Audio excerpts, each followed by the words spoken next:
సడన్గా మా పాపకు స్కూల్ చేంజ్ చేయాల్సి వచ్చింది. ఎందుకో నెక్స్ట్ వీడియోలో చెప్తానండి. తను స్కూల్ నుంచి వచ్చేటప్పుడు బస్సులో కింద పడిందంట. ఎందుకు మమ్మీ అని అంటే డ్రైవర్ సడన్గా బ్రేక్ వేయగానే పడిపోయిందంట కింద. అసలు వాళ్ళకు అలవాటు లేదు, ఎప్పుడు పంపించలేదు బస్సులో. ఇదే ఫస్ట్ టైం బస్కి వెళ్ళడం. ఎప్పుడైనా నేనే తీసుకొస్తాను. స్కూల్ లాంగ్ అవ్వడంతో బస్ మాట్లాడుకున్నాము. రాగానే బస్ దిగగానే నన్ను చూసి ఏడుస్తుంది, బాగా ఏడుస్తుంది. తను ఏడుస్తుంటే అస్సలు తట్టుకోలేము.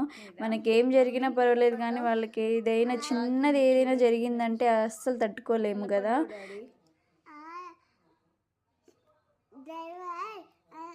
బ్రేక్ వేసిండు, గుద్దిండు, అందుకే పడిపోయినా. అవునా, బ్రేక్ వేసిందా?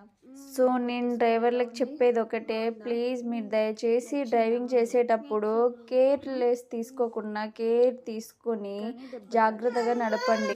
దెబ్బ తాకింది లిప్ మీద, చూపెట్టి తాకింది. రాగానే ఏడుస్తుంటే అస్సలు బాగా వేసింది. చూడగానే ఏడ్చింది.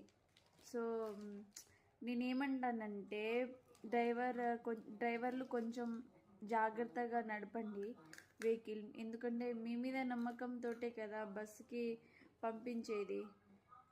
ప్లీజ్ దయచేసి డ్రైవింగ్ చేసేటప్పుడు మంచిగా డ్రైవింగ్ చేయండి. కేర్లెస్గా ఉండకండి, కేర్ తీసుకోండి.